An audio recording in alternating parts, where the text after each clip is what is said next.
ओम शांति। Hello everyone, welcome back to my channel. मैं हूं अर्चना और आप देख रहे हैं माउंटेन फेरी गार्डन। तो फ्रेंड्स, आज हम बात करेंगे अडेनियम प्लांट के बारे में। अगर आप नर्सरी से अडेनियम प्लांट को आपने मंगवाया है या आप लेकर आए हो, तो अगर उस पर फ्लावर्स खिल रहे हैं या कलियां खिल रही हैं तो आपको उसका रख रखाव किस तरह से करना है। तो प्लीज़ वीडियो को पूरा देखिएगा और यदि अच्छी लगे तो लाइक शेयर सब्सक्राइब भी कीजिएगा। समर सीज़न जो होता है वो अडेनियम प्लांट के लिए बहुत ही महत्वपूर्ण होता है। इस टाइम पर हमें अडेनियम की बहुत सारी वैरायटीज़ भी नर्सरी पर देखने को मिल जाती हैं और साथ ही हमें बहुत सारे कलर्स में भी इसकी वैरायटीज़ जो हैं अवेलेबल हो जाती हैं। और ये सीज़न जो रहता है समर्स का, ये इसके लिए ग्रोथ का बहुत बेहतरीन टाइम रहता है। तो ये सीज़न अडेनियम के लिए हर हाल में बहुत ही अच्छा रहता है।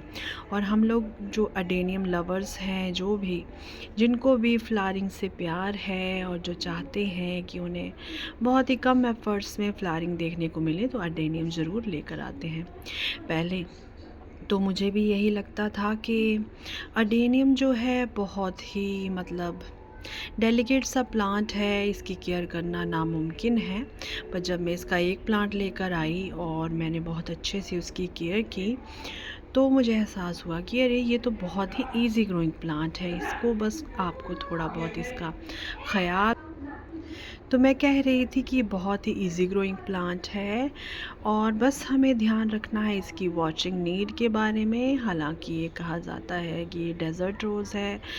डेज़र्ट रोज़ भी अडेनियम को कहा जाता है कि इसे पानी की बिल्कुल भी ज़रूरत नहीं होती, पर ये बिल्कुल भी सच्चाई इसमें नहीं है, क्योंकि अगर आप इसे वाटरिंग प्रॉपर्ली नहीं करेंगे तो इसके जो ये कॉडेक्स हैं, ये जो हैं साइज़ अपने बिग नहीं कर पाएंगे और ये सिकुड़ जाएंगे और आपका अडेनियम धीरे धीरे मर भी जाएगा और देखने में भी अच्छा नहीं लगेगा अगर वो किसी तरह से सरवाइव कर भी जाता है। तो आज हम इन्हीं सभी बातों को डिस्कस करेंगे, तो वीडियो में बने रहिएगा और अगर ये अच्छी लगे तो लाइक शेयर सब्सक्राइब भी कीजिएगा मेरे चैनल को। तो फ्रेंड्स, अगर आपने भी अडेनियम ख़रीदे हैं हाल ही में और उन पे फ्लावरिंग हो रही है या फिर कलियां बनी हुई हैं, बड्स बनी हुई हैं, तो आपको किस तरह से उनका रख रखाव करना है, किस तरह से उनकी केयर करनी है, क्या उनके लिए केयरिंग टिप्स रहेगी कि आपको इसकी रिपोर्टिंग करनी है या नहीं करनी है, या रिपोर्टिंग करना बहुत ही ज़रूरी है, इन सभी बातों के बारे में आज हम डिस्कस करेंगे। तो देखिए, मैं अपने ये 2 प्लांट्स लेकर आई हूँ और बहुत ही अच्छे मुझे मिल गए हैं। रोज़ी वैरायटी के ये अडेनियम हैं। हालांकि ये मल्टी पेटल तो नहीं है, ये डबल पेटल में ही है, पर इनके फ्लावर का साइज़ बहुत ही अच्छा है। और ये दूसरा मेरा फ्लावर आप देखिए, इसमें शेड कितना प्यारा है, देखिए, और बिल्कुल रोज़ी वैरायटी का। और इसके पेटल का आप साइज़ देखिए, एक एक पेटल का साइज़ कितना बिग है इसमें। और इसके कलर आप देखिए, देखिए कितना प्यारा कलर है। थोड़ा पर्पलिश ब्लैक है, थोड़ा रानी पिंक है, थोड़ा कितना प्यारा इसमें यूनिक है। और मैं आपको दिखाती हूँ, इसकी जो कली बनती है वो इस तरह से बनती है और जब ये खिल जाता है तो ये कुछ इस तरह से नज़र आता है। देखिए, ये मेरी गुड़िया ने इस फ्लावर को तोड़ दिया है और देखिए कितना ब्यूटीफुल ये फ्लावर है और अंदर से ये ऐसा दिखाई देता है। और मैं तो बहुत ही खुश हूँ कि लकीली, एक्चुअली मैं कुछ और ही लेने गई थी और लकीली मुझे ये नज़र आ गए और मैंने ले लिए। और इनका प्राइस भी बहुत ही अच्छा मिला है मुझे इस बार। और इनका साइज़ देखिए आप, इनका शेप देखिए और इनका आप कॉडेक्स देखिए, कितना मैच्योर इनका कॉडेक्स है। और ग्राफ्टिंग कितनी सही हुई है, देखिए इतना बड़ा ग्राफ्ट इसमें हुआ है, कितना बढ़िया है। और इसकी ग्राफ्टिंग यहाँ से हुई है। तो ये 2 प्लांट्स मैं लाई हूँ। कुछ टाइम पहले मैं लेकर आई थी एक और प्लांट जो मैंने ये साइड पे रखा हुआ है। देखिए, मैं आपको दिखाती हूँ, ये देखिए, ये जो मेरा प्लांट है, कुछ टाइम पहले मैं इसको लेकर आई थी, देखिए। और मैंने क्या किया कि इसी तरह, जिस तरह ये कोकोपीट में लगे हुए हैं ना, देखिए कोकोपीट में ये लगे हुए हैं ये प्लांट्स। और इतना छोटा सा इसका ये पॉट है, लगभग 5 इंच का ये पॉट है।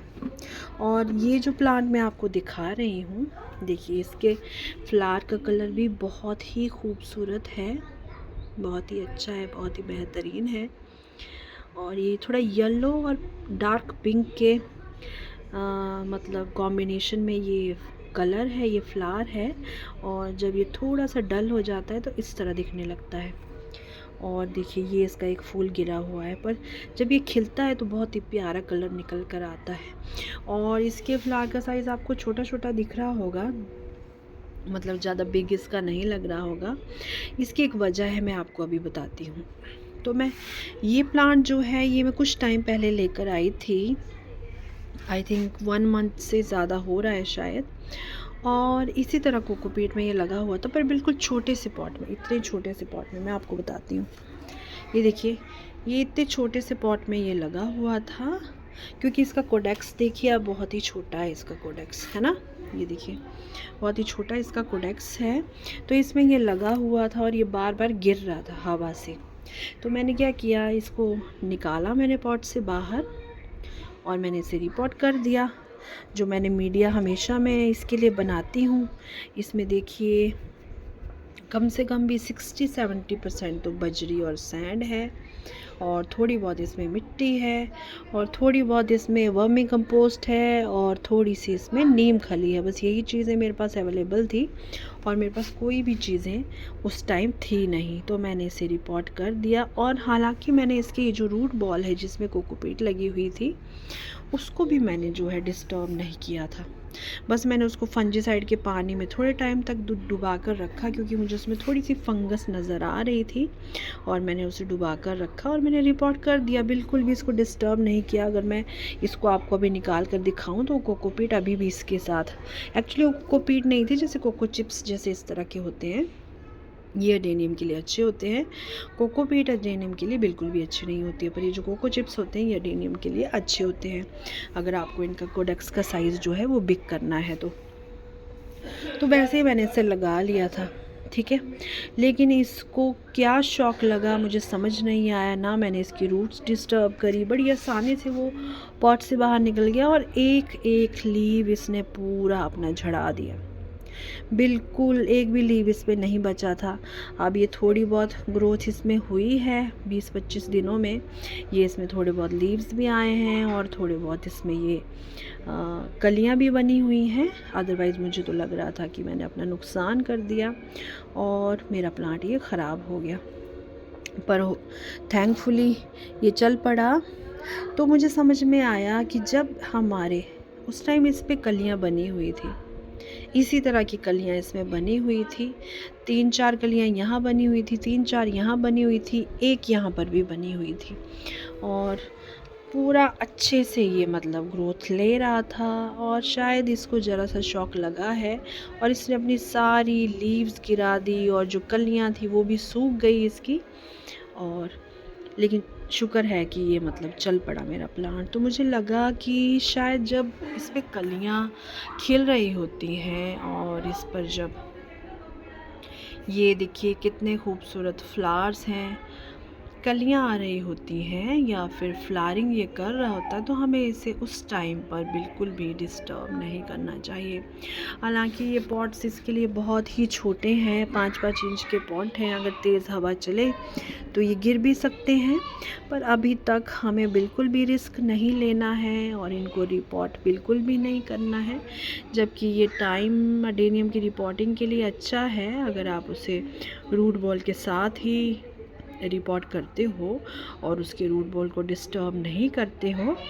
पर हमें बिल्कुल भी रिस्क नहीं लेना है, क्योंकि खींचातानी में कई बार इसकी रूट्स कट जाती हैं, और कई बार जो है इसके जो है अंदर कोई सड़न शुरू हो जाती है, या ओवर वाटरिंग हो जाती है गलती से, कुछ ना कुछ रीज़न ज़रूर हो जाता है जिसकी वजह से हमारा प्लांट जो है वो ख़राब होने लग जाता है। तो देखिए कितना खूबसूरत ये कॉम्बिनेशन लग रहा है, येलो और पिंक है, और लाइट पिंक और डार्क पिंक है, और ये पीछे तो बिल्कुल कमाल का ही कलर है। देखिए कितना अच्छा ये कलर है। मैं आपको ऐसे रख कर दिखाती हूँ, इस तरीके से देखिए। अब देखिए कैसा लग रहा है ये कॉम्बिनेशन, बहुत ही अच्छा लग रहा है, बहुत ही खूबसूरत लग रहे हैं ये प्लांट्स। और मैं बहुत खुश हूँ कि मुझे ये मिल गए। अब मैं क्या करूँगी कि इसमें लिक्विड फर्टिलाइज़र देती रहूँगी। अगर आपके पास डीएपी है कि 2-4 दाने आप उसके डाल दीजिए, या तो आप एनपीके थोड़ी बहुत इसमें डाल दीजिए, या फिर वर्मी कंपोस्ट की आप कंपोस्ट ही बना लीजिए, उसको आप डाल लीजिए। और आपको इन प्लांट्स की भूल कर भी कभी भी रिपोर्टिंग नहीं करनी है। अगर इन पर कलियां खिल रही हों और इन पर अगर फूल खिल रहे हों, कलियां बन रही हों और फूल खिल रहे हों, तो आपको बिल्कुल भी इनकी रिपोर्टिंग नहीं करनी है। अब मैं वेट करूँगी जब ये सारे फ्लावर्स इसमें खिल जाएंगे, और इमीडिएटली जैसे ही सारे फ्लावर्स इसमें खिल जाएंगे जैसे ही, तो फिर मैं जो है इसको इसके रूट बॉल के साथ ही रिपोर्ट करूँगी, और कोशिश करूँगी कि इसी तरह का मिक्सचर भी मैं इसके लिए बनाऊँ। और अच्छे से पॉट में, वैसे मैंने इसके लिए मिट्टी के 2 ट्रेज़ भी ली हैं, उनको भी मैं आपको दिखाऊंगी इसमें बाद में। तो फ्रेंड्स, आपको जल्दबाजी बिल्कुल भी नहीं करनी है, क्योंकि ये प्लांट बहुत ही हार्डी है। बस इसको टाइम टाइम पर आपको पानी देना है, बस पानी की कमी इस पर नहीं होनी चाहिए। अगर आपका आपका प्लांट छोटे से पॉट्स में लगा हुआ है और उनका पानी जल्दी सूख जाता है, तो आपको दिन में कई बार इसमें 2 बार भी पानी डालना पड़ेगा। जैसे जैसे आगे मई जून के मंथ में तो हो सकता है आपको दिन में 2 बार भी इसमें वाटरिंग करनी पड़ जाए, क्योंकि मैं देख रही हूँ कि एक तो मैंने इसे नॉर्थ फेसिंग बालकनी में रख लिया है लाकर, क्योंकि बहुत ही तेज़ धूप हो रही है और मैं नहीं चाहती थी कि इसके फूल ये मुरझाने लग जाएं। लंबे टाइम तक मैं इनका मज़ा लेना चाहती थी, इसीलिए मैंने इन्हें यहाँ ला कर रख दिया है। और एक रीज़न ये भी था कि बारिश भी हो रही थी, और इसमें ये जो कोकोपीट पड़ी हुई है और इसमें जो ये कोको चिप्स हैं, मुझे लगा कहीं ये रूट रॉट ना हो जाए, इसीलिए मैं इसे लेकर यहाँ पर आ गई थी। तो अब मैं इसे यहीं पर रखूँगी जब तक इसके पूरे फूल खिल नहीं जाते, क्योंकि जो कलियाँ इसमें बननी थी वो तो बन चुकी हैं और ये शेड में भी खिल जाएंगी। मैं ट्राई करूँगी कि इसके लिए ऐसी जगह का चुनाव करूँ साउथ फेसिंग बालकनी में जहाँ पर 1-2 घंटे की धूप आए, क्योंकि मैंने नोटिस किया है कि अगर हम जो अपने एडेनियम के प्लांट्स को बिल्कुल धूप से उठाकर छाया में रख लेते हैं, तो कई बार इनकी लीव्स पे वाइट फंगस लगना शुरू हो जाती है।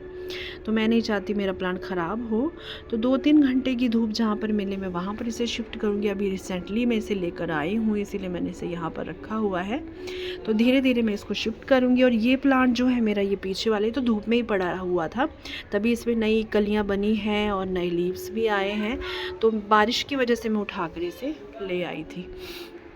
तो फ्रेंड्स, बस आपको भी इन्हीं बातों का ध्यान रखना है कि जब आपको लगे कि आपने नए प्लांट लिए हैं और उनमें फूल खिल रहे हैं या फिर कलियां बन रही हैं, तो उनको बिल्कुल भी डिस्टर्ब ना करें। और ये जो नियम है हर प्लांट्स पर लागू होता है, ज़रूरी नहीं है एडेनियम पर ही लागू होता है। और भी कोई अगर आप फ्लावरिंग प्लांट लेकर आते हो, उस पर कलियाँ बनी हुई हैं, तो या तो आपके पास इतना अच्छा तरीका है कि आप उसके रूट्स को बिल्कुल भी डिस्टर्ब किए बिना, उसके एक भी रूट को डिस्टर्ब किए बिना उसकी रिपोर्टिंग कर पाएँ, तो कोई बात नहीं है। लेकिन अगर आपको लगता है, आप बिगिनर हैं और अगर आपको लगता है कि आप ये नहीं कर पाएंगे, तो फिर आप उसके पूरे फूलों के खिलने का इंतज़ार कीजिए। तो फ्रेंड्स, कैसी लगी आपको ये वीडियो कमेंट सेक्शन में ज़रूर बताइएगा, और यदि अच्छी लगी हो तो लाइक शेयर सब्सक्राइब भी कीजिएगा मेरे चैनल को। तो फिर मिलते हैं किसी और नई वीडियो में किसी और नए टॉपिक के साथ। तब तक के लिए थैंक यू, टेक केयर, ओम शांति, हैप्पी गार्डनिंग।